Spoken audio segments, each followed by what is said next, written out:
Welcome to simplified. So MCQ series में हम लोग इंश्योरेंस के एमसीक्यूज कवर कर रहे हैं। लास्ट वीडियो में हम लोगों ने 6 चैप्टर्स कवर कर लिए थे इंश्योरेंस के। अगर आप लोगों ने वो वीडियो नहीं देखी है तो आप प्लेलिस्ट में जाके या फिर कल की जो वीडियो अपलोड हुई है वो जाके देख सकते हैं। सो राइट नाउ हम लोग इसका सेकंड पार्ट लेके आए जो इसका फाइनल पार्ट है, और अगर टाइम मिलेगा तो हम एडवांस लेवल ऑफ क्वेश्चंस भी लेके आएंगे। उसमें इंश्योरेंस चैप्टर्स के सारे क्वेश्चंस रिलेटेड होंगे। ठीक है, so without wasting a time let's start the video. So chapter 7 है इंश्योरर्स। ठीक है, इंश्योरर्स वो सारी कंपनीज जो इंश्योरेंस पॉलिसीज पे सेल करती हैं। ठीक है, सो इसका फर्स्ट क्वेश्चन है the primary function of an insurance company as a financial institution is to. ठीक है, इंश्योरेंस कंपनी का सबसे प्राइमरी फंक्शन क्या है? सो इंश्योरेंस कंपनी का जो मेन काम होता है ना, वो होता है रिस्क को पूल करके अनसर्टेनिटी को प्रिडिक्टेबल बनाना। हमने बोला था ना, जितना बड़ा पूल होगा उतना ज़्यादा रिस्क को प्रिडिक्ट करना आसान होगा। सो ये जो फाइनेंशियल इंस्टीट्यूशंस होती हैं ये प्रीमियम कलेक्ट करके फ्यूचर लॉसेस के लिए एक पूरा फंड बनाती हैं। ठीक है, so pool risk and convert individual uncertainties into predictable group losses. So an insurer's main function is risk pooling, converting individual risk into collective predictable losses. It collects premium and forms a common pool and compensates policyholders who suffer covered losses. Unlike banks, insurers do not lend but manage risk and long-term investment derived from collective premiums. The Life Insurance Corporation of India was established LIC was established in 1956. So LIC Act 1956 nationalized 245 private life insurance. How much? 245 private life insurance को merge करके LIC Act बनाया गया था and provident societies, creating a state-owned monopoly in life insurance. So उससे पहले different companies काम कर रही थी जो इंश्योरेंस पॉलिसी सेल करती थी। 1956 में उन सारी 245 प्राइवेट लाइफ इंश्योरेंस और प्रोविडेंट सोसाइटीज़ को मर्ज करके एक LIC बनाई गई। And LIC dominated the market until liberalization under the IRDA Act 1999. तो यहाँ पे liberalization हुआ, it means जो प्राइवेट प्लेयर्स हैं उनको भी मार्केट में आने का मौका दिया गया और इवन फॉरेन पार्टिसिपेशन भी अलाउड हो गया। In insurance terminology solvency margin refers to. So solvency margin का मतलब क्या होता है? इंश्योरेंस में ये टर्म काफ़ी बार आता है। सॉल्वेंसी मार्जिन का मतलब है इंश्योरेंस के एसेट्स और लाइबिलिटीज़ के बीच का सेफ्टी गैप। ठीक है, एसेट्स एंड लाइबिलिटीज़ के बीच का सेफ्टी गैप। ठीक है, उसको अपन बोलते हैं सॉल्वेंसी मार्जिन।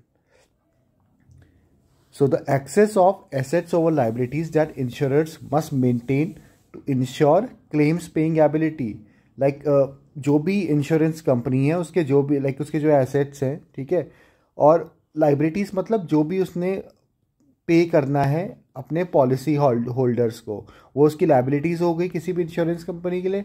और इसकी एसेट्स क्या क्या हैं? जहाँ से इसको उसने जो पैसा लिया था प्रीमियम्स का उसको मार्केट में इन्वेस्ट किया हुआ है। सो वहाँ से उसका जो भी रिटर्न्स आना है वो सारे के सारे उसके एसेट्स हो गए। ठीक है, सो उसके जो एसेट्स है ना वो उसकी लाइबिलिटी से ज़्यादा होने चाहिए, तभी जाके उसकी सॉल्वेंसी मेंटेन हो पाएगी। सो सॉल्वेंसी मार्जिन उसी डिफरेंस की बात करता है, उसकी एसेट्स और उसकी लाइबिलिटीज़ के बीच के डिफरेंस की। Solvency margin is a regulatory capital requirement ensuring that an insurer can meet its obligations. In India, IRDAI requires life and general insurers to maintain at least 150% of required solvency margin. समझ में आ रहा है? IRDAI के हिसाब से life और journal insurers को at least 150% solvency ratio maintain करना होता है। ठीक है, 150% सॉल्वेंसी रेशियो कंपलसरी मेंटेन करना होता है ताकि वो क्लेम्स पे कर सकें। अगर वो इससे कम मेंटेन कर रहे हैं तो उनकी फ्यूचर क्लेम पेइंग कैपेसिटी के ऊपर सवाल खड़े हो सकते हैं कि ये जो पर्टिकुलर कंपनी है ये भविष्य में अगर बहुत सारे लोग एक साथ क्लेम करते तो क्या ये उनका क्लेम प्रोसेस कर पाएगी, पैसा दे पाएगी उनको। So minimum 150% required solvency margin होना चाहिए। द री इंश्योरेंस सेशन लिमिट डिफाइंस। री इंश्योरेंस सेशन लिमिट का मतलब क्या होता है? री इंश्योरेंस सेशन लिमिट वो मैक्सिमम प्रोपोर्शन होता है जो एक इंश्योरर अपने रिस्क के इंश्योरर को ट्रांसफ़र कर सकता है, ठीक है। कोई भी इंश्योरर लाइक अपना जो उसका रिस्क है ना, उसका मैक्सिमम जो अमाउंट किसी और री इंश्योरेंस को ट्रांसफ़र कर सकता है, उसे क्या बोलते हैं अपन, reinsurance cession limit. So the maximum proportion of risk an insurer can transfer to a reinsurer, ठीक है। Maximum proportion of risk ceded to an reinsurer. This protects the insurer's retention ratio and ensures sufficient risk retention domestically. So regulations prescribe limits to avoid excessive dependency on foreign reinsurance markets. समझ में आ गया ना। री insurance session limit क्या है कि जो maximum proportion of risk जो है एक इंश्योरेंस किसी अनदर री इंश्योरर को, लाइक जब बहुत बड़ी किसी इस्टेब्लिशमेंट में क्या होता है ना कि उसका अगर इंश्योरेंस होता है और एक सिंगल कंपनी उस इंश्योरेंस को लाइक संभालने के लायक नहीं होती है, उसको लगता है कि अगर ये सारी की सारी इस्टेब्लिशमेंट में कंपनी में अगर कोई लॉस होता है तो सिंगल कंपनी नहीं संभाल सकती। सो वो उसका क्या करा लेती है, री इंश्योरेंस करवा लेती है, उसको री इंश्योरेंस कहते हैं। लाइक वो दोबारा उस इंश्योरेंस को किसी और कंपनी को इंक्लूड कर लेती है, ठीक है। सो उसको री इंश्योरेंस कहते हैं। सो जब मैक्सिमम प्रोपोर्शन ऑफ रिस्क है ना, जो ये जो इंश्योरर है वो ट्रांसफ़र कर सकता है। लाइक ऐसा नहीं कि सारा का सारा पकड़ के इसको दे दिया तो फिर तो ये बीच में लाइक ब्रोकर का काम हो गया ना, ऐसा नहीं है। एक पर्टिकुलर अमाउंट का रिस्क ही है जो वो ट्रांसफ़र करा सकती है। सो उसको अपन बोलते हैं maximum cession limit.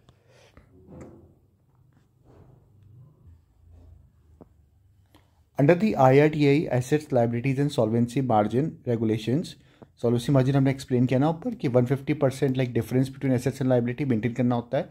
So insurers are required to invest primarily. So जो भी इंश्योरर्स हैं, जो कंपनीज हैं, उनको लाइक इन्वेस्ट करना है किस में, government securities and approved investment, ठीक है। बिकॉज बहुत सारे लाइक इंडिविजुअल्स हैं जिन्होंने पॉलिसी खरीदी हुई है ना, उन्होंने भरोसे के साथ खरीदी हुई है, वो सारा का सारा पैसा अगर स्टॉक मार्केट में लगा देंगे so that will be a very risky investment. Because कल के दिन अगर एकदम से मार्केट डाउन आता है और यहाँ पे पैसे की ज़रूरत पड़ती है, लाइक बहुत सारे लोग एक साथ क्लेम अप्लाई करते हैं, सो कंपनी की जो पेइंग लाइबिलिटी है ना उसके ऊपर कोई इफेक्ट ना हो, इसके लिए गवर्नमेंट ने एक मिनिमम पैरामीटर्स बना के रखे हुए हैं। एंड उसके हिसाब से government securities and approved investment में लाइक इन्वेस्ट करना कंपलसरी है। तो सेफगार्ड पॉलिसी होल्डर फंड्स, जिन्होंने पॉलिसी खरीदी है उनके फंड्स को सेफ रखने के लिए insurers must invest major portions like more than 50% in government securities and approved corporate bonds, like या तो government securities में या like approved जो corporate bonds है उन्हीं में। These investments balance safety, liquidity and yield, aligning with solvency requirements and regulatory prudence. In India, the General Insurance Corporation GIC Re functions primarily as, ठीक है। So GIC Re is a national reinsurer providing reinsurance support to domestic and international insurers. So ये India का अपना like आत्मनिर्भर क्या है, री insurer company भी है, ठीक है। इंश्योरेंस कंपनी तो बहुत सारी है, लाइक बजाज, HDFC, एवरीवन, सारी कंपनी से लगभग इंश्योरेंस कंपनी प्रोवाइड कर रही है इंश्योरेंस सर्विसेज। बट जो GIC Re है ना, ये अपनी री इंश्योरेंस सर्विस है, ठीक है, री इंश्योरेंस सर्विस प्रोवाइडर है। So GIC Re established in 1972 under the General Insurance Business Act becomes India's sole national reinsurer. It accepts reinsurance business from domestic insurers and foreign markets, spreading catastrophic risk globally, ठीक है। सो reinsurance का काम मैंने आप लोगों को बता दिया है कि क्या होता है जबकि कोई बहुत ही बड़ा मेजर रिस्क होता है ना, कि मान लो कोई अर्थक्वेक है, ठीक है, सो वो एक बहुत बड़े वास्ट एरिया को एक साथ इफेक्ट कर सकता है। तो उसके अंदर जितनी भी डिफरेंट इस्टेब्लिशमेंट्स हैं या फिर बॉडीज़ हैं, एवरीथिंग डेट आर कवर्ड। सो कोई एक अकेली इंश्योरेंस कंपनी वो सारे रिस्क को झेलने के लिए लाइक तैयार नहीं होती है, ठीक है। सो वो क्या करती है कि उसने जैसे इन सारे पॉलिसी होल्डर्स ने उनसे अर्थक्वेक रिस्क ले लिया है, सो वो अपनी सेफ्टी के लिए एक री इंश्योरेंस करवा लेती है, लाइक किसी डिफरेंट कंपनी से, मान लो फॉरेन कंपनी है या फिर कोई इंडियन कंपनी है, तो उससे जाके वो अपना री इंश्योरेंस करवा लेती है कि अगर इनकेस ऐसा कोई बेनिफिट, कुछ ऐसा अर्थक्वेक आता है, सो वहाँ पे ही लायबिलिटी इतनी परसेंटेज तुम्हारे पास भी रहेगी। सो इसके लिए सो इंडियन कंपनी जो है वो है GIC Re, ठीक है। GIC Re is the reinsurance company, it's an Indian reinsurance company. The retention ratio of an insurer measures. So retention ratio क्या होता है? रिटेंशन रेशियो बताता है कि इंश्योरर कितना प्रीमियम अपने पास रखता है री इंश्योरेंस के बाद, ठीक है। लाइक री इंश्योरेंस अगर करवा लिया उसने किसी और से, सो प्रीमियम का कुछ अमाउंट उसको री इंश्योरेंस कंपनी को देना पड़ेगा। सो वो देने के बाद वो कितना पैसा अपने पास रखता है। So the right answer is option A, the share of premium retained after paying री इंश्योरेंस कॉस्ट। सो अब उसने री इंश्योरेंस करवाने के बाद जो पैसा उसके पास बचेगा प्रीमियम का, उसी को अपन रिटेंशन रेशियो कहते हैं, ठीक है। सो रिटेंशन रेशियो ये याद रखना है।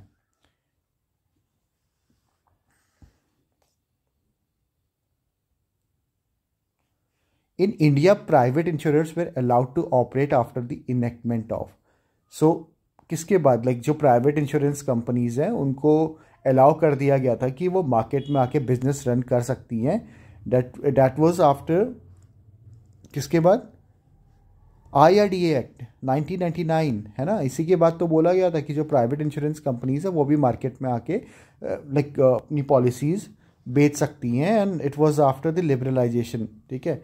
So IRDA act 1999 liberalise the insurance sector, establish the insurance regulatory and development authority of India IDI and permitted private and foreign participation. So private and foreign participation दोनों को अलाउ कर दिया था। ये MCQ बन सकता है कि foreign participation was not allowed like at that time in 1999, but no, that's wrong. So private and foreign both participation was allowed after IRDA act 1999, ठीक है। सो when that act was passed, at that time foreign participation like FDI limit in insurance sector was limited at 26% in 1999, but now it has increased to 74%, ठीक है। सो 26% से 74% तक हो चुकी है। जब IRDA एक्ट बना था उस टाइम पे 26% थी, now it's 74%। The primary source of income for insurers is, so जो भी इंश्योरेंस कंपनीज हैं, इंश्योरर्स हैं, उनके लिए प्राइमरी सोर्स ऑफ इनकम क्या है, like it's under writing profit and investment income from premium funds. तो जो भी प्रीमियम जमा करते हैं पॉलिसी होल्डर्स, सो उसको इन्वेस्ट करने के बाद जो भी प्रॉफिट आता है वो उनके लिए क्या है। So insurance earn from two streams. Underwriting profit क्या होता है, when premiums is greater than claims plus expenses. So जो भी क्लेम्स वो डाल रहे हैं और प्लस एक्सपेंसेस, उससे ज़्यादा का प्रीमियम है, सो उसको अंडर राइटिंग प्रॉफिट कहते हैं। और इन्वेस्टमेंट इनकम होती है, लाइक ये इनका अंडर राइटिंग प्रॉफिट होता है, ठीक है। लाइक एक पूरा पूल बना कार इंश्योरेंस का, लाइक इसमें 1 लाख लोगों ने 10,000 रुपये लाइक प्रीमियम जमा किया। सो 1 लाख इंटू 10,000 का ये पूल था, ठीक है, 1 साल का।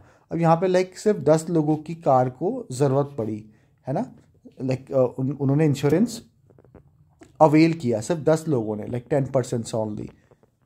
सो उस केस में क्या होगा, इतना माइनस इतना अगर हम करेंगे, इस अमाउंट को इस अमाउंट से माइनस करेंगे, सो वो उनका क्या हो जाएगा, अंडर राइटिंग प्रॉफिट हो जाएगा, because premiums way greater than the claim plus expenses. Like expenses कहाँ हैं इनकी, एक्सपेंसेस में क्या क्या इंक्लूड हो गया, like administrative expenses, insurance sector में जितने भी लाइक एम्प्लॉयज़ काम कर रहे हैं इस एक्ट को काम करने के लिए, सारी चीज़ें लाइक उनकी सैलरी वाली सब हटाने के बाद। And investment income, return on invested reserve and premium, जो भी प्रीमियम जमा किया इस पैसे को अपने पास तो रखेगी नहीं, इसको मार्केट में इन्वेस्ट करेगी। सो उससे जो भी रिटर्न्स आए उस रिटर्न को बोलेंगे अपन इन्वेस्टमेंट इनकम। सो दो तरीके के प्रॉफिट होते हैं, एक होते हैं अंडर राइटिंग प्रॉफिट और एक होता है investment income. Underwriting profit it was like when premium were greater than the claim plus expenses, so उसको जो प्रॉफिट होता है उसको अंडर राइटिंग प्रॉफिट बोलते हैं। The foreign direct investment limit in Indian insurance company was raise to 74%। So 74% का increase कर दी गई थी फाइनेंशियल एक्ट 2021 में, ठीक है। 1999 में यही वैल्यू कितनी थी, it was like 26%, and it has been increase to 74% under finance act 2021। So finance act 2021 increase the FDI limited insurance from 49% to 74%, safeguards like majority of directors and key management to be resident Indians.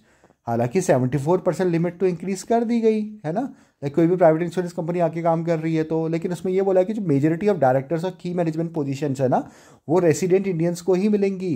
कोई बाहर का like foreigners आके वहाँ पे काम नहीं कर सकता, like maximum majority of directors Indians होंगे, हाँ कुछ उसमें से फॉरनर्स हो सकते हैं। Board and management control remains Indians. And the next chapter is chapter 8, री इंश्योरेंस एंड GIC। सो री इंश्योरेंस एंड GIC के ऊपर अपन क्वेश्चन MCQs करेंगे। Reinsurance is best described as, हमने ऊपर पढ़ा था री इंश्योरेंस का शॉर्ट में।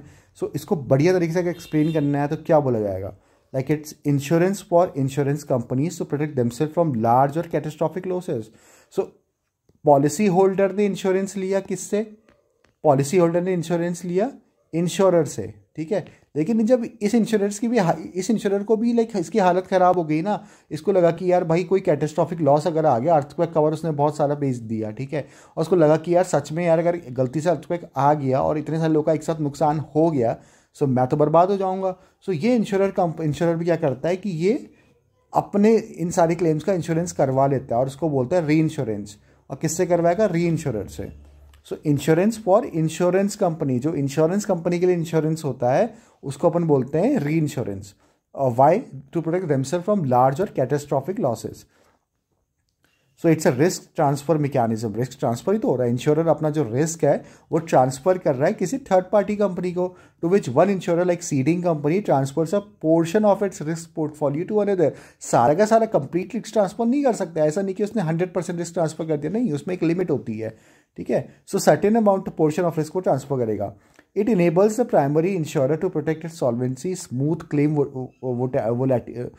Volatility and underwrite larger risk, ठीक है। So GIC Re accepts a portion of risk from Indian insurers to protect insolvent due to catastrophic losses. So India में कौन काम करती है? GIC Re फॉर री इंश्योरेंस। सो GIC Re क्या करती है कि एक्सेप्ट कर लेती है लाइक डिफरेंट अगर इंश्योरेंस है, सर्टेन इंश्योरेंस कंपनीज है, वो अगर अपना रिस्क ट्रांसफर करना चाहती हैं तो इंडिया में अगर वो किसी कंपनी की तलाश कर रही है तो GIC Re is the best option. वो तुम्हारा रिस्क एक सर्टेन पोर्शन अपने पास एक्सेप्ट कर लेगी। The insurer that transfers part of its risk to another insurer is called, भाई जो भी इंश्योरर लाइक इंश्योरेंस कंपनी जो अपना एक certain part of risk transfer कर रही है किसी अनदर इंश्योरर को, क्या बोलेंगे? भाई वो घुटने टेक रही है, तो घुटने टेकेगी तो लाइक सीडिंग कंपनी सीड कर रही है ना। सो वो सीडिंग कंपनी होती है, that is the original insurer जो अपना एक certain part of risk transfer कर देती है री इंश्योरर को। And the reinsurer then assumes liability for that share of the loss, ठीक है। जो शेयर ट्रांसफर हुआ है ना, जस्ट फॉर दैट शेयर, वो री इंश्योरर जो है वो उसकी लाइबिलिटी होती है कि इन केस अगर वो लॉस होता है तो दैट री इंश्योरर विल बी रिस्पॉन्सिबल। और उसी प्रोपोर्शन का वो भी क्या करेगी, प्रीमियम उसको देना पड़ेगा इंश्योरर को, री इंश्योरर को उतना certain amount of premium pay करना पड़ेगा। If the reinsurer further reinsured the risk, it becomes a retrocedent and the next insurer is called retrocessionaire. तो भाई कितना कॉम्प्लिकेटेड आप समझ रहे हो। सो सबसे पहले है इंश्योरर, ठीक है। इंश्योरर को लगा कि उसने अपना रिस्क ट्रांसफर करना है, सो वो किसको करेगी? री इंश्योरेंस करेगी, ठीक है, री इंश्योरेंस। और ये क्या बन जाएगी? सीडिंग कंपनी, बिकॉज वो अपना सर्टेन रिस्क ट्रांसफर कर रही है। और ये जो री इंश्योरर है ना, ये री इंश्योरेंस क्या है, तो ये इंश्योर किसको करेगी? री इंश्योरर को। सो इसने अपना एक सर्टेन पोर्शन ऑफ अमाउंट इसको ट्रांसफर कर दिया। अब वो इंश्योरेंस पूल इतना बड़ा है, इतना रिस्की है ना कि कोई ये दो कंपनीज में मिलकर उसको संभाल नहीं पाएंगी। सो ये जो री इंश्योरर है वो भी अपना एक सर्टेन अमाउंट ट्रांसफर कर देगा। वो किसको करेगा? रेट्रो सेशनियर को, ठीक है। सो रेट्रो सेशनियर ये हो जाएगा। और इस री इंश्योरर को क्या बोला जाएगा? रेट्रोसीडेंट, है ना। So first of all there is insurer when it will transfer its risk to reinsurer, और जब ये रीइंश्योरर अपना रिस्क ट्रांसफर कर लेगा सो किसको कर लेगा? रेट्रोसेशनियर को। और जब वो रेट्रोसेशनियर को रिस्क ट्रांसफर कर देगा तो उस रीइंश्योरर को क्या बोला जाएगा? रेट्रोसीडेंट। समझ में आ गया? Which of the following types of reinsurance provides automatic and continuing coverage for a defined class of business without separate negotiation for each policy? ठीक है। सो इनमें से कौन सी लाइक री इंश्योरेंस जो है वो ऑटोमेटिक और कंटिन्यूइंग कवरेज प्रोवाइड करती है for like something like defined class of business, सारे बिजनेसेस के लिए नहीं, like something like very limited kind of business without separate negotiation for each policy. Like her policy के लिए नेगोशिएट नहीं होगा, लाइक वहाँ पे एम्प्लॉयज के हेल्थ इंश्योरेंस ले रहे हैं या फिर कोई और चीज़, उसके लिए नहीं होगा।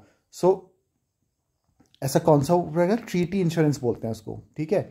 सो in treaty insurance the ceding insurer automatically reinsures all risk within an agreed class, ठीक है। जो सीडिंग इंश्योरर है जो अपना एक लाइक री इंश्योरर को ट्रांसफर कर रहा है, ठीक है, हमने बोला था ना जो इंश्योरर है वो री इंश्योरर को ट्रांसफर करेगा, तो जो सीडिंग इंश्योरर है वो ऑटोमेटिकली री इंश्योर क्या करेगा? सारे के सारे रिस्क। ऐसा नहीं कि उसमें डिफरेंट लाइक क्लॉजेस के ऊपर बात होगी कि भैया इसमें ये क्लॉज होगा तो तुम पे करोगे, मैंने क्लॉज नहीं, पूरे का पूरा रिस्क ही ट्रांसफर कर देगा। लाइक फायर होगी तो तुम पे करोगे, मोटर व्हीकल से कोई दिक्कत होगी तो तुम पे करोगे। So no individual negotiation occurs per policy. हर पॉलिसी के हिसाब से, लाइक फायर पॉलिसी या फिर डिफरेंट डिफरेंट पॉलिसी हैं, सो इन पॉलिसी के अंडर में जितने क्लॉजेज हैं उनके ऊपर कोई नेगोशिएशन नहीं होगी, पूरी की पूरी पॉलिसी ही वो री इंश्योरेंस के थ्रू ट्रांसफर कर देगा। सो एंड फैकल्टेटिव री इंश्योरेंस क्या होता है on other hand covers specific individual risk, so accepted और रिजेक्टेड केस बाय केस, ठीक है। सो क्लॉजेस के हिसाब से होता है, उसको बोलते हैं फैकल्टेटिव री इंश्योरेंस।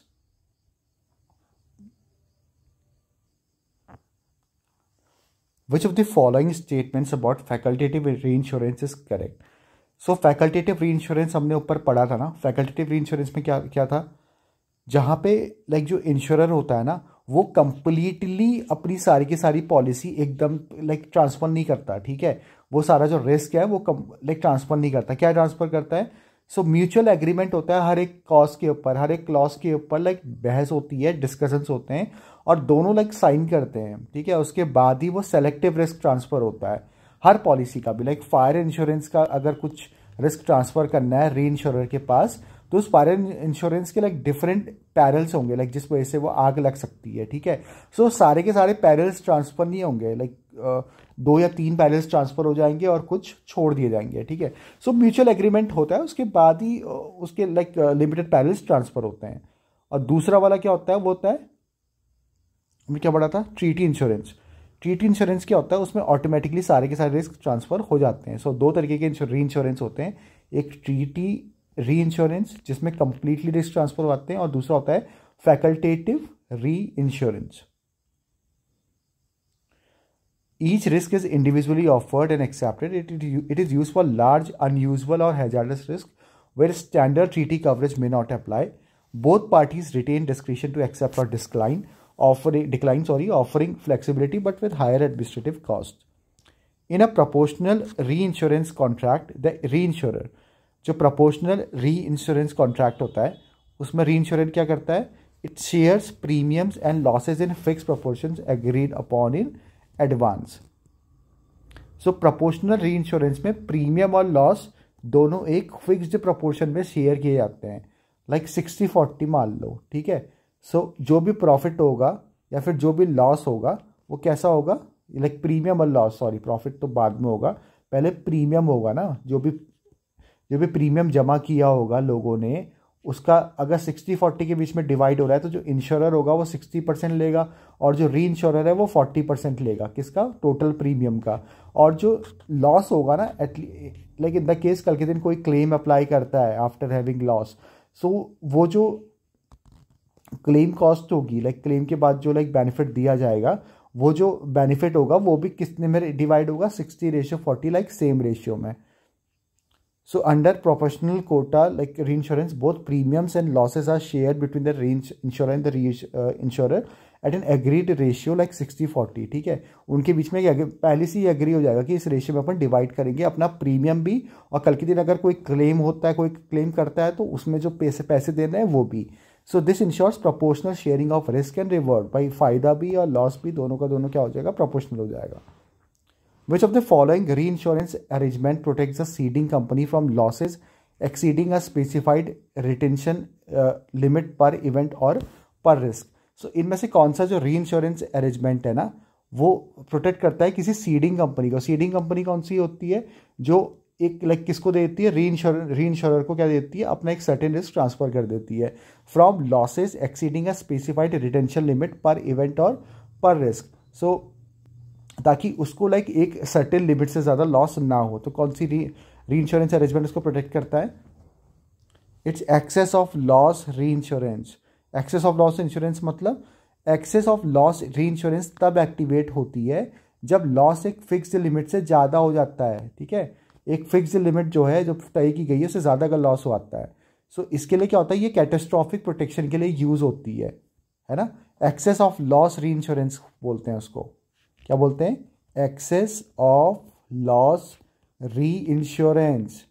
लाइक नॉर्मल लॉसेस के लिए तो जो री इंश्योरर है, लाइक जो सीडिंग कंपनी है, वो कहेगी कि मैं खुद झेल लूंगी, अगर नॉर्मल लॉसेस है तो मैं खुद झेल लूंगी।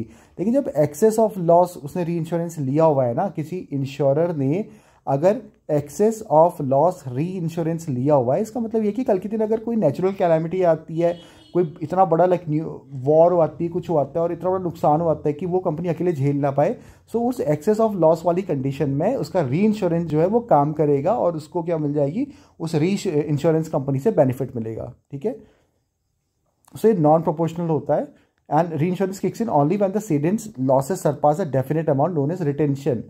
समझ में आ रहा है? इसमें ऊपर हमने पढ़ा था प्रोपोर्शनल, ठीक है, इससे पहले वाले क्वेश्चन में हमने क्या पढ़ा था, प्रोपोर्शनल री इंश्योरेंस कॉन्ट्रैक्ट। प्रोपोर्शनल री इंश्योरेंस कॉन्ट्रैक्ट में क्या था कि वो पहले ही लाइक एक प्रोपोर्शन में डिवाइड कर लेते हैं, जो इंश्योरर और री इंश्योरर होता है वो आपस में डिवाइड कर लेता है कि भाई इतने प्रीमियम का हम लोग इस रेशियो में डिवाइड कर लेंगे, लाइक 50-50 डिवाइड कर लेते हैं प्रीमियम। सो कल के दिन अगर कोई क्लेम करेगा तो 50-50 में हम लोग क्या करेंगे, पैसा देंगे। इसे कहते हैं प्रोपोर्शनल री इंश्योरेंस कॉन्ट्रैक्ट। लेकिन जो होता है जो एक्सेस ऑफ लॉस री इंश्योरेंस होता है ना, उसमें जो इंश्योरर होता है वो बोलता है कि भाई मैं नॉर्मल केसेस में तो तुझसे बेनिफिट ले नहीं रहा हूँ, है ना, बिकॉज नॉर्मल अगर कोई लॉस होगा तो उसका पैसा तो मैं खुद दे सकता हूँ। सो वो क्या लेगा, वो लेगा एक्सेस ऑफ लॉस री इंश्योरेंस। और वो किन केसेस के लिए होगा, लाइक बहुत ज़्यादा कैटास्ट्रॉफिक कोई ट्रेजेडी हो गई है, सो उन सारे केसेस के लिए जहाँ पे अकेले वो झेल नहीं पा रहा उस अमाउंट को, सो वहाँ पे वो अपने इस री इंश्योरेंस को यूज़ करेगी वो इंश्योरेंस कंपनी और अपने आप को लॉस से बाहर निकाल पाएगी। ये नॉन प्रोपोर्शनल होता है बिकॉज नॉर्मल केसेस में तो वो कोई इंश्योरेंस क्लेम नहीं कर रहा है ना, कुछ बेनिफिट नहीं ले रहा है, सो ये नॉन प्रोपोर्शनल होती है। एंड ये कब लागू होती है, लेकिन जब जो सीडिंग कंपनी होती है ना वो एक डेफिनेट अमाउंट को सरपास कर जाती है, लाइक उसका जो घाटा होता है वो एक पर्टिकुलर अमाउंट को लॉस कर जाता है, लाइक क्रॉस कर जाता है, और उसको अपन बोलते हैं रिटेंशन। क्या बोलते हैं, रिटेंशन। जब सीडिंग कंपनी का जो लॉस होता है वो एक पर्टिकुलर लेवल को क्रॉस कर जाता है उसको अपन रिटेंशन बोलते हैं।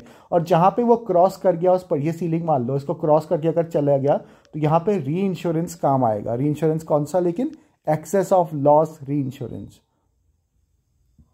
So it protects against catastrophic और हाई सेवियरिटी लॉसेस, बहुत बड़े बड़े टाइप के जो कैटास्ट्रॉफिक इवेंट्स होते हैं। For instance an insurer might retain 5 crore per risk and the reinsurer pays an loss beyond that. Which of the following best defines retrocession. So retrocession हमने explain किया है already पहले, अगर आपको याद आ रहा है तो। रेट्रोसेशन मतलब, रेट्रोसेशन वर्ड याद कर लो, जहाँ पे री इंश्योरर जो होता है वो भी अपना एक सर्टेन रिस्क ट्रांसफ़र कर देता है। समझ रहे हो, इंश्योरर ने किया री इंश्योरर के पास, री इंश्योरर की भी हालत टाइट हो गई, उसको भी लगा भैया इतना भयानक रिस्क है यार, अकेले मैं भी नहीं झेल पाऊंगा, और उसने भी उसको क्या कर दिया, ट्रांसफ़र कर दिया, और उसको क्या बोलते हैं, रेट्रोसेशन। ठीक है, सो री इंश्योरर भी जब अपना कुछ रिस्क किसी ट्रांसफ़र कर देता है उसको क्या बोलते हैं, रेट्रोसेशन। So the right answer is the process by which a reinsurer further reinsure part of its accepted risk with another reinsurer. So when a reinsurer transfer a portion of the risk it has assumed to another reinsurer, the transaction is known as retrocession. So उस transaction को अपन बोलते हैं retrocession, जहाँ पे कोई reinsurer अपना certain amount of risk transfer कर दे रहा है किसी another reinsurer को, उस transaction को अपन बोलते हैं retrocession. The transferring reinsurer becomes a retrocedent. जो री इंश्योरर है ना उसी को अपन क्या बोलेंगे फिर, लाइक जो री इंश्योरर है उसी को अपन बोलेंगे रेट्रोसीडेंट। ठीक है, बिकॉज इसने अब जो री इंश्योरर अपना रिस्क ट्रांसफर कर दिया ना, और इस प्रोसेस को अपन क्या बोलेंगे, रेट्रोसेशन। और ये जो री इंश्योरर है क्या बन गया, रेट्रोसीडेंट। रेट्रोसीडेंट रेट्रोसेशन, रेट्रोसीडेंट रेट्रोसेशन, याद रखना ये दोनों टर्म्स। रेट्रोसीडेंट कौन है, जो री इंश्योरर अपना रिस्क ट्रांसफर कर रहा है, और इस प्रोसेस को अपन क्या बोलेंगे, रेट्रोसेशन।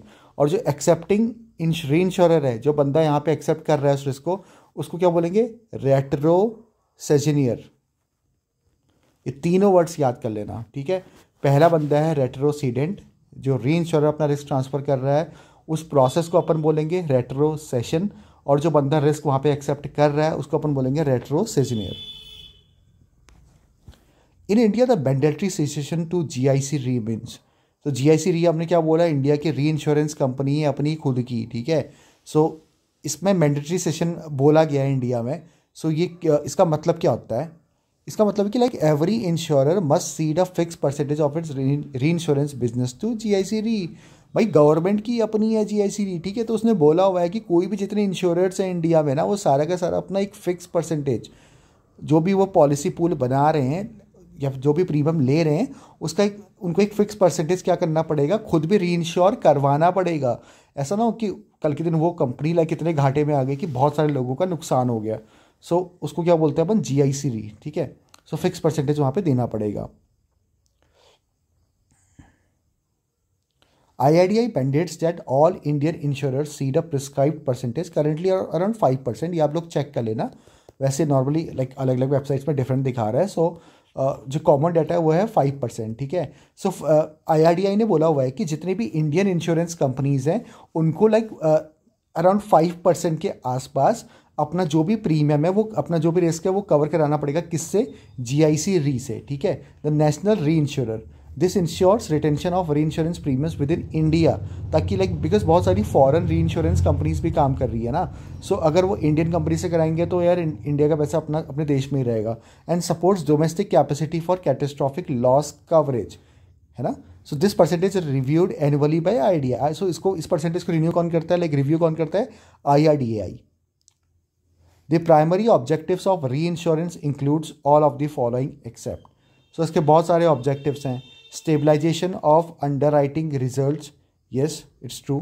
Increase in insurers capacity to write large risk, right यार, इसीलिए तो होता है ताकि लार्ज रिस्क को मैनेज कर सके, तभी तो री इंश्योरेंस करवाता है। Transfer of all business risk to reinsurance company, no, all business risk transfer नहीं होता, सम बिजनेस रिस्क ट्रांसफर होता है, ठीक है। So C is the right answer. Reinsurance reduces volatility, expand underwriting capacity and protects solvency, but it does not eliminate all risk, ठीक है। So the ceding insurer still retains part of the risk। जो ceding insurer है वो उसके पास like कुछ risk तो रहता ही है अपना। GIC Re's global operations are significant because, so GIC Re के जो global operations हैं वो important क्यों हैं? Because it provides reinsurance support to over 160 countries and helps maintain India's foreign exchange inflows through reinsurance premium earnings.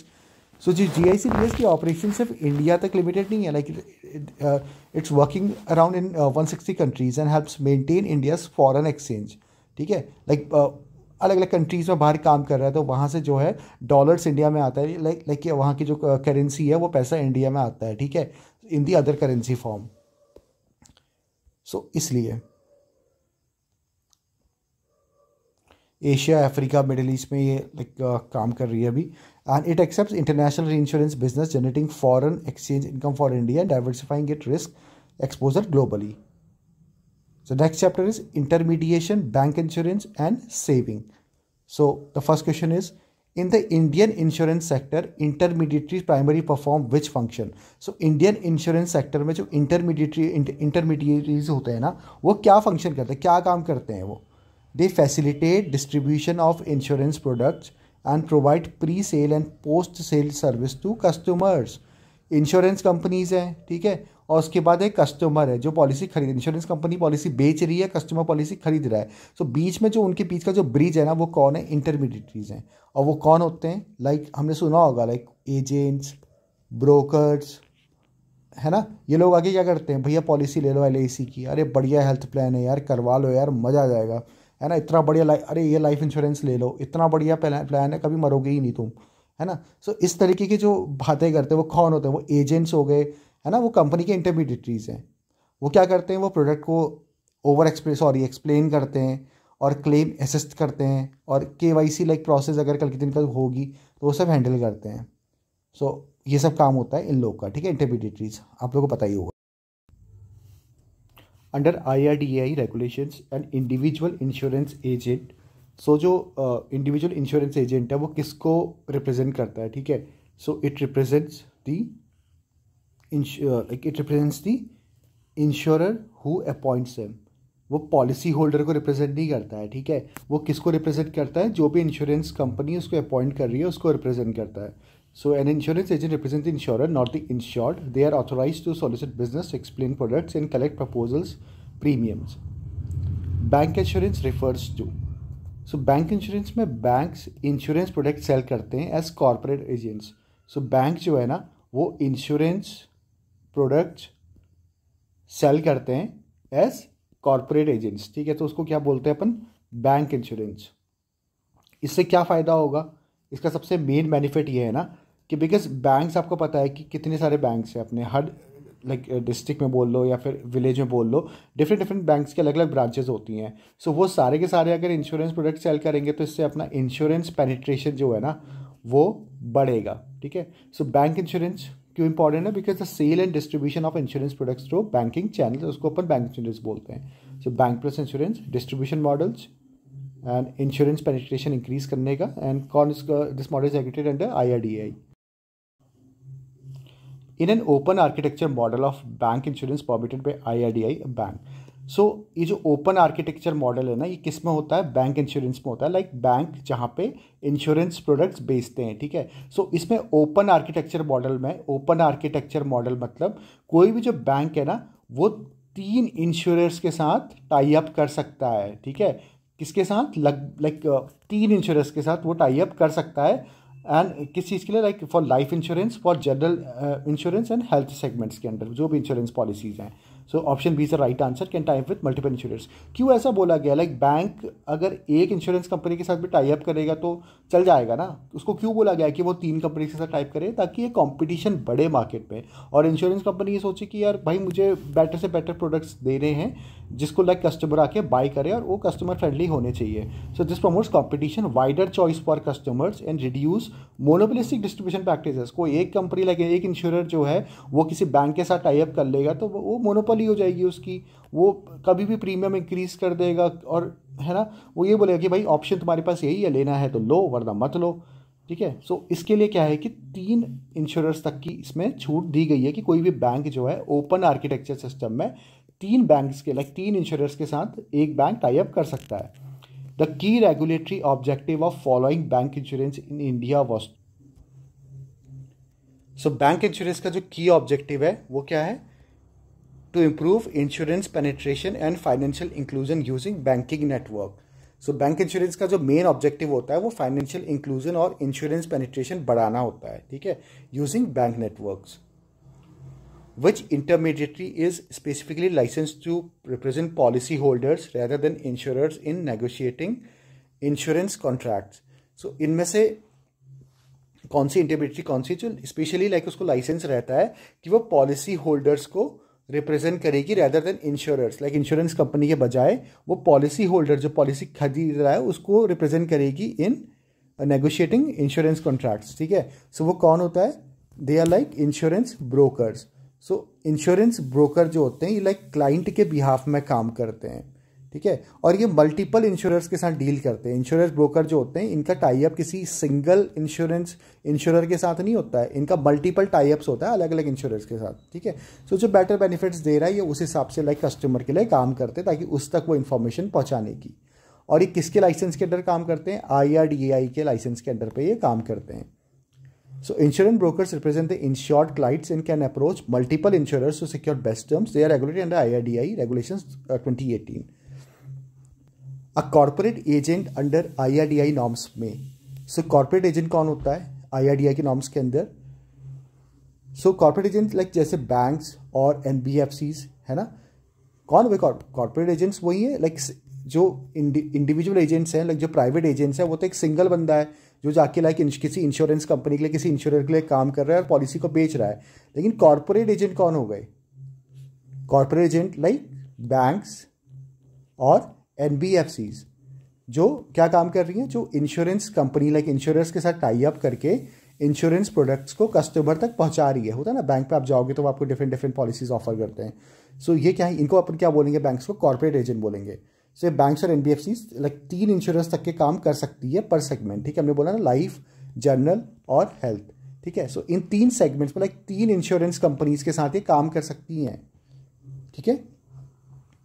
So the right answer is it solicit and service insurance business for up to 3 insurers in each line, life, general and health, ठीक है. They are authorised in the IRDAI regulations 2015 to represent up to 3 insurers in each segment, ठीक है. ये हमें याद रखना है number, like they can represent up to 3 insurers in each segment, like under life, under health or under general insurance. Which of the following statements above web aggregators in insurance is correct, ठीक है. So web aggregators, पहले तो web means internet, aggregators means like जो एक तरीके से broker, ठीक है. सो वेब एग्रीगेटर्स क्या होते हैं? Like they are online insurance comparison platform. आप देखोगे ना डिफरेंट लाइक पॉलिसी बाजार क्या है? पॉलिसी बाजार is a kind of web aggregator. उसका काम क्या होता है कि वो different different companies like different different insurers जो होते हैं उनकी पॉलिसीज़ को कंपेयर करके कस्टमर के सामने लेके आते हैं, और वो लाइक उस वेबसाइट पे जाके विजिट कर सकते हैं और देख सकते हैं वो कंपैरिजन, ठीक है। सो वो वेब एग्रीगेटर्स का काम होता है, ये कस्टमर के लिए काम करते हैं। So they provide online comparison of insurance products and facilitate digital sales to insurance website, simple. 2017 में like IRDAI web aggregators regulation 2017 के अंदर इनको लाइसेंस मिला हुआ था।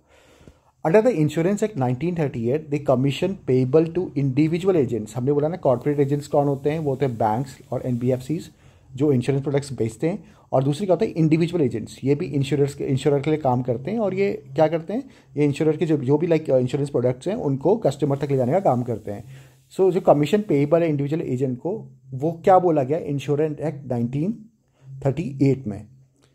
सो इंश्योरेंस को जो एजेंट लाइक कमीशन होगा ना वो IRDAI फिक्स करती है, ठीक है। कौन फिक्स करती है? IRDAI लाइक लिमिट कर देती है उसको, ताकि मिस सेलिंग और अनफेयर इंसेंटिव्स कंट्रोल में रहें।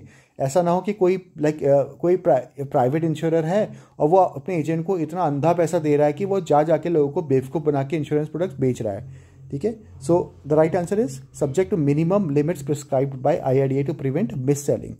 So to protect consumers and prevent over commission driven sales, IRDAI prescribes maximum commission and remuneration ceilings under Section 40 of the Insurance Act 1938. Savings oriented life insurance products distributed through banks primarily appeal to customers because, ठीक है, जो saving oriented life insurance आप देखोगे ना bank पर जाके वो जब वो कहते हैं कि लाइफ इंश्योरेंस करवा लो, लाइक टर्म इंश्योरेंस ले लो, तो मैक्सिमम कस्टमर्स का ये रहता है अरे जब मैच्योरिटी पे कितना पैसा मिलेगा, वो कहेंगे नहीं ये तो टर्म इंश्योरेंस है, ये तो आपकी लाइफ का इंश्योरेंस है, आपकी नॉमिनी को मिलेगा, वो कहेंगे फिर क्या फ़ायदा है ना कराने का, फिर क्या फ़ायदा। तो मैक्सिमम लोग ये डिमांड करते हैं कि कोई saving oriented life insurance product दो हमें भैया, जिसमें हम लोग पैसा जमा करें और एक मैच्योरिटी के टाइम पे हमें एक अच्छी खासी अमाउंट हमें मिल जाए। सो ये क्यों लाइक बेनिफिट जो कस्टमर्स उनको बेनिफिशियल लगते हैं, because they provide tax benefits, important part. Like LIC की अगर आप कोई भी पॉलिसी लोगे वो आपको टैक्स बेनिफिट प्रोवाइड करेगी, ठीक है। Capital safety and banking convenience under a single financial umbrella. So bank insurance linked saving product जो होते हैं ना, वो बैंक में उनको रेगुलर आना है, ठीक है। जितने भी लाइक ओल्ड मैन्स होते हैं वो पासबुक प्रिंट कराने तो आती है ना बैंक में, तो कोई ना कोई लाइक वहाँ पे एजेंट बैठा ही होता है, उनको एक पॉलिसी चिपका देता है। तो ठीक है यार, वो रोज़ आ रहे हैं, उनको पता है उनका आना जाना लगा है, सो एक रिलेशनशिप बन जाता है वहाँ पे। सो उनको पता है कि मेरे को तो रोज़ ही आना है यहाँ पे, हर महीने आना है पासबुक प्रिंट करवाने के लिए। सो मैं जब भी आऊँगा सो यहाँ पे मैं पूछ सकता हूँ कि भैया मेरा कितना पैसा हो गया, मेरी पॉलिसी है नहीं है, तो एक तरीके का मतलब वहाँ पे रिलेशन बन जाता है। सो टैक्स सेविंग भी मिल जाती है, लॉन्ग टर्म इन्वेस्टमेंट भी है और इंश्योरेंस प्रोटेक्शन भी है। Now let's move to chapter 10 and it's about specialist insurance lines in India, ठीक है। So the first question, the agricultural insurance company of India limited, AIC बोलते हैं जिसको, was establish primary to. So जो AIC बनी थी ना, ये कब बनी थी? पहली बात तो ये 2002 में बनी थी, ठीक है। और ये क्यों बनी थी? ताकि जो गवर्नमेंट के जो क्रॉप और रूरल इंश्योरेंस स्कीम है ना, उसको इम्प्लीमेंट कर सके। किसके? गवर्नमेंट के रूरल और क्रॉप इंश्योरेंस स्कीम है उसको इम्प्लीमेंट कर सके, ठीक है। और ये क्या हैंडल करती थी? लाइक अभी आपने सुना होगा PM फसल बीमा योजना थी ना, और वो और वेदर बेस्ड क्रॉप इंश्योरेंस जो भी होता है, सो इस तरीके की जो भी स्कीम्स हैं उसको हैंडल कर सके, उसके लिए Agriculture Insurance company of India Limited बनी थी। So it was establish to implement crop and rural insurance scheme on behalf of the government of India. क्या बोलते हैं इसको? Agriculture Insurance company of India Limited. Weather based schemes, it is intended to protect farmers against yield and weather risk, ठीक है। The export Credit Guarantee Corporation primary covers. So जो ECGC अपन इसको short में बोलते हैं, ये क्या प्रोवाइड करता है? लाइक जो इंडियन एक्सपोर्टर्स को कमर्शियल और पॉलिटिकल रिस्क से प्रोटेक्ट करता है। किसको?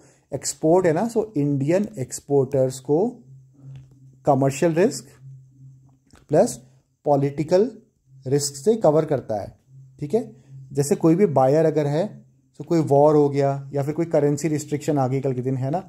लाइक हमने अपना माल US को अपन दे रहे हैं और वो लाइक दुबई को अपन दे रहे हैं मान लो, है ना। वहाँ पे लाइक हमारी रुपी अगर एक्सेप्ट हो रही है एज अ ट्रांजेक्शन, उन्होंने एक्सेप्ट करने से मना कर दिया, तो इस टाइप के जो भी चेंजेस होते हैं वहाँ पे वो उसको प्रोटेक्ट करता है। So the right answer is payment default and political risk faced by Indian exporters in overseas trade. So ECGC Limited, owned by Government of India, provides export credit insurance to exporters and banks. It safeguards against both commercial risk like buyer की insolvency और default, है ना।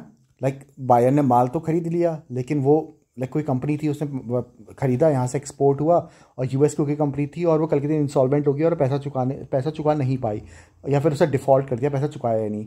और या फिर political risk, तो commercial plus political risk दोनों के लिए कवर करती है, ठीक है। कौन? ईसीजीसी। अंडर द प्रधानमंत्री फसल बीमा योजना PMFBY, which of the following statements is correct, ठीक है। सो PMFBY में क्या होता है, इसमें फार्मर एक नॉमिनल प्रीमियम देता है, लाइक एक प्रीमियम अमाउंट देता है, और बाकी जो प्रीमियम होता है ना, एडिशनल प्रीमियम, सो एक प्रीमियम फार्मर देगा, प्लस गवर्नमेंट भी उसमें एक अमाउंट क्या करती है, सब्सिडाइज करती है। और क्या करता है, लाइक इस स्कीम में क्या होता है कि अगर कोई क्रॉप लॉस होता है ना, लाइक क्रॉप यील्ड लॉस होता है मेनली, है ना। यील्ड लॉस मतलब कि जो फसल है वो उतनी उत्पादक हो नहीं पाई, है ना। लाइक कोई तूफान आ गया, या फिर वहाँ पे लाइक उस साल कोई मौसम इतना रहा कि बारिशें नहीं हुई और बहुत सारी फसल खराब हो गई, तो ऐसे सारे केसेस में वो कवर करता है, ठीक है। So which of the following statement is true, like farmers pay a small fix share of premium and government subsidise the balance, simple. So in PMFBY, farmers contribute 2% in case of Kharif, 1.5% in case of Rabi, and 5% in case of perennial oblique like commercial crops.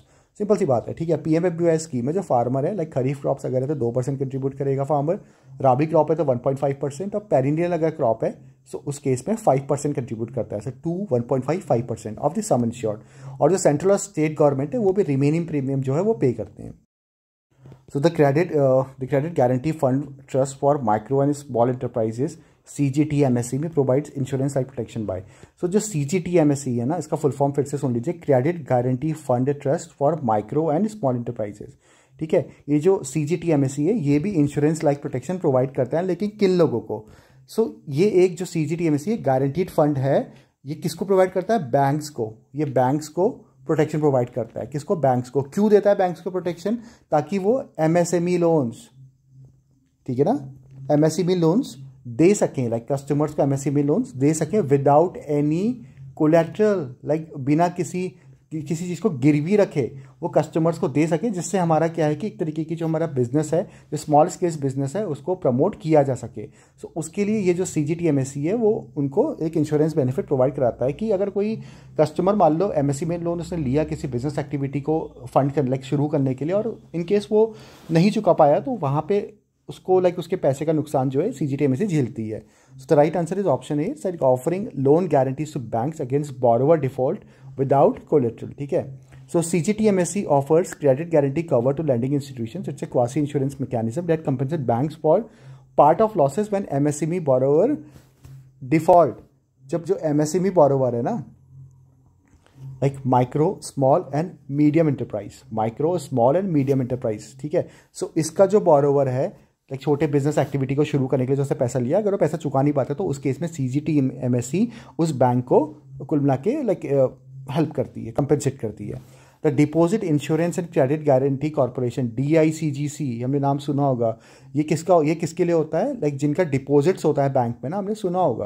Like हमारा भी अगर bank में deposit है और कल के दिन अगर बैंक की हालत इतनी ख़राब हो जाती है कि वो एकदम बंद होने की कगार में आता है, ठीक है, तो उस केस में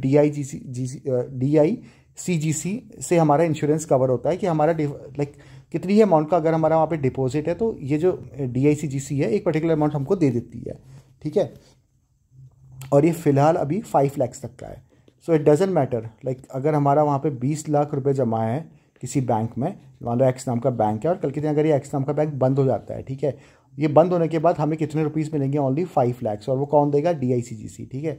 बिकॉज जितने भी लाइक डिपोजिटर्स हैं, depositors in banks, they are covered under a insurance, और कौन किसके अंडर पे? DICGC. So the right answer is option A, deposit with scheduled banks, not with the private banks, only with the scheduled banks up to a statutory limit per deposit, that is 5 lakhs. So DICGC, a subsidiary of RBI, provides deposit insurance to all depositors of insured banks, or as of 2024, the limit is 5 lakh per depositor per bank. Question 6. The insurance pool for nuclear risk in India was created to, ठीक है। So ये जो nuclear insurance pool है ना, ये India में कब शुरू हुआ था? पहली बात तो ये 2015 में स्टार्ट हुआ था।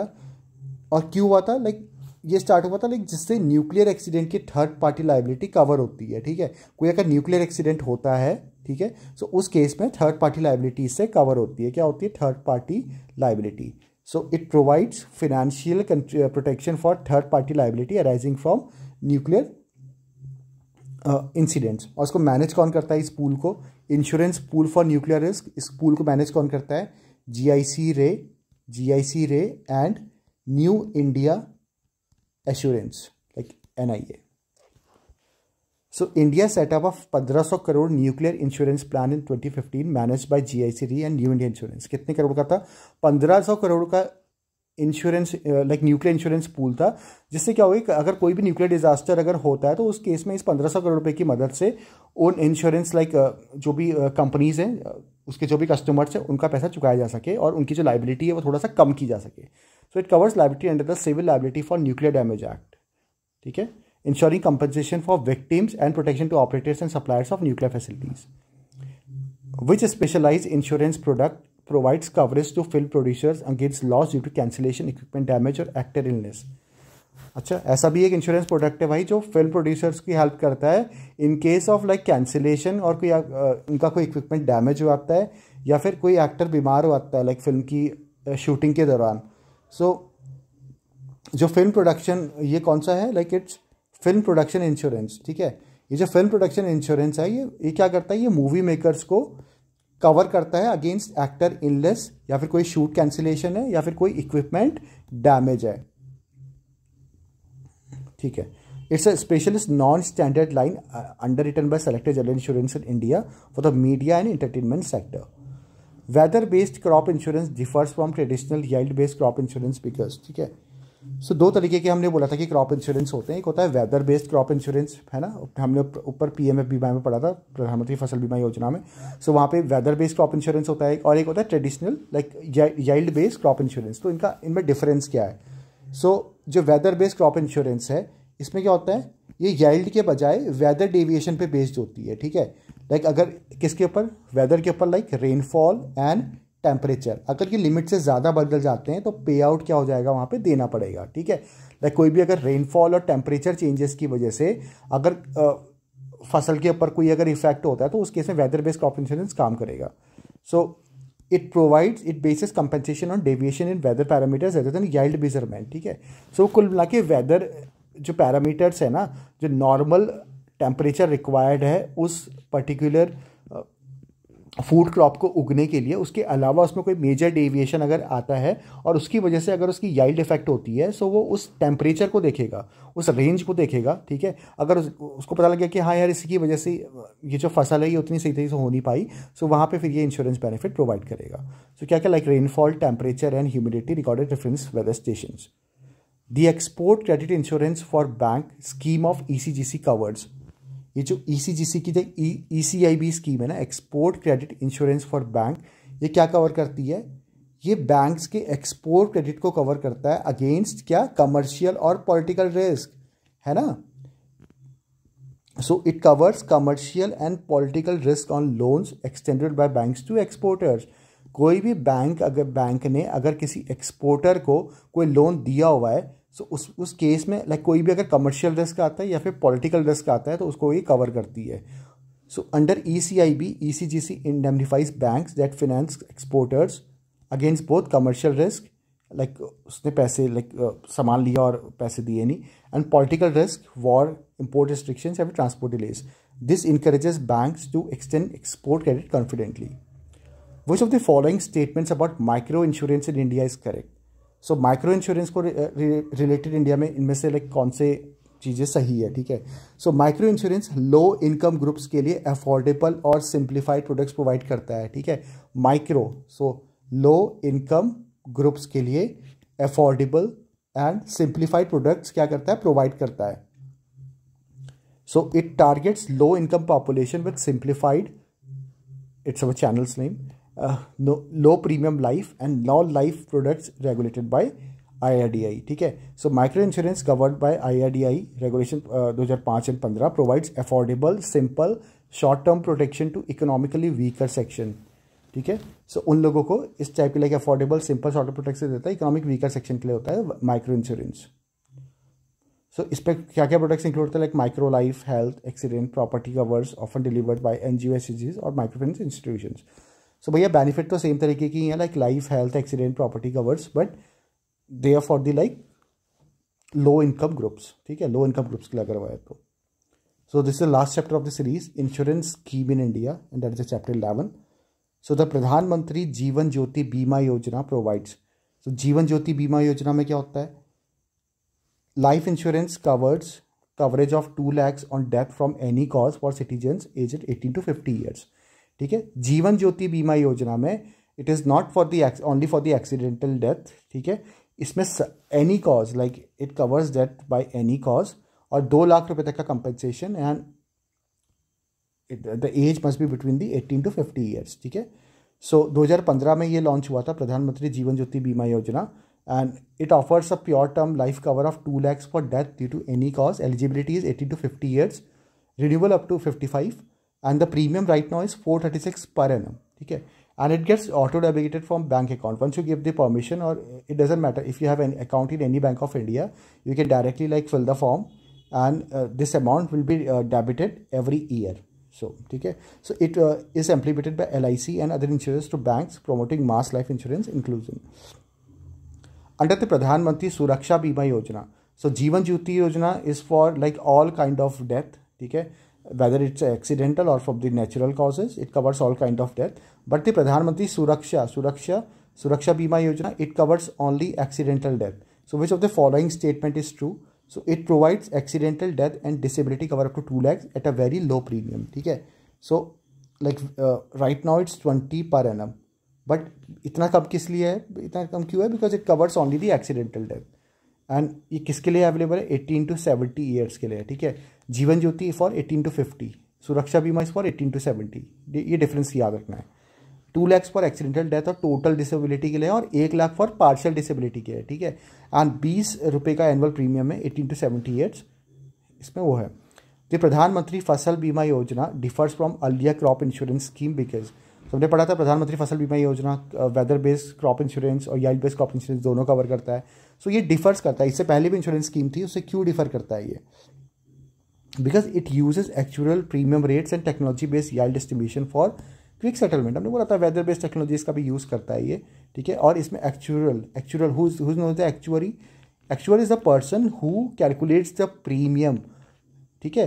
वो प्रीमियम कैलकुलेट करता है आफ्टर एसेसिंग द रिस्क, ठीक है। वो जो टोटल पूल का रिस्क देख के उस हिसाब से वो बताता है कि पर पर्सन का प्रीमियम कितना होना चाहिए, उसको एक्चुअल बोलते हैं।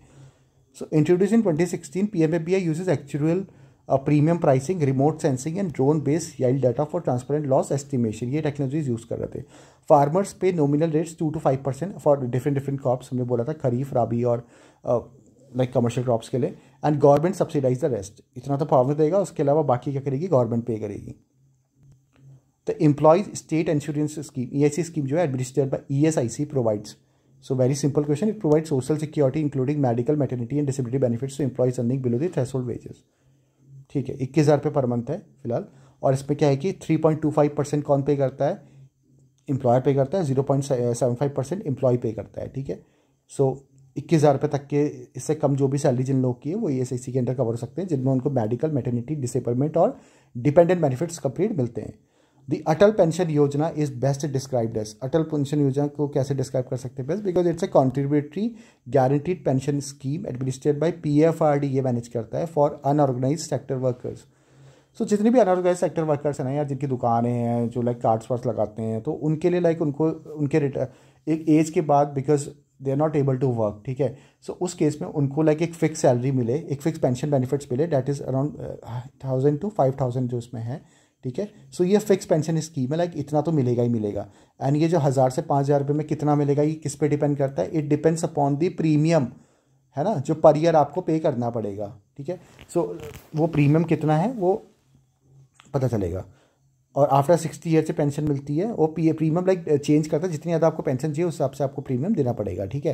एंड द गवर्नमेंट जो है इसमें को कंट्रीब्यूट करती है 50% of the contribution for eligible subscribers. Under the Ayushman Bharat प्रधानमंत्री Jan Arogya Yojana, beneficiaries are entitled to, ठीक है। आयुष्मान भारत प्रधानमंत्री जन आरोग्य स्कीम, ये गवर्नमेंट की इंश्योरेंस स्कीम है, लाइक हेल्थ इंश्योरेंस स्कीम है, ठीक है। सो इस केस में कितना बेनिफिट दिया जाएगा, like 5 lakh per family per year for secondary and tertiary hospitalisation care.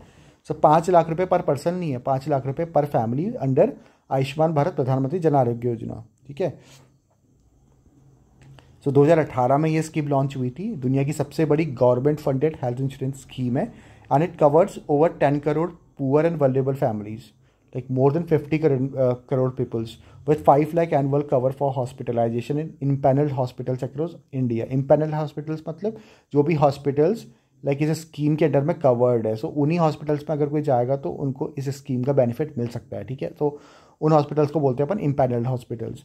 It replace RSBY and is like इस Rashtriya Bima Yojana, it is implemented by state health agencies under the National Health authority.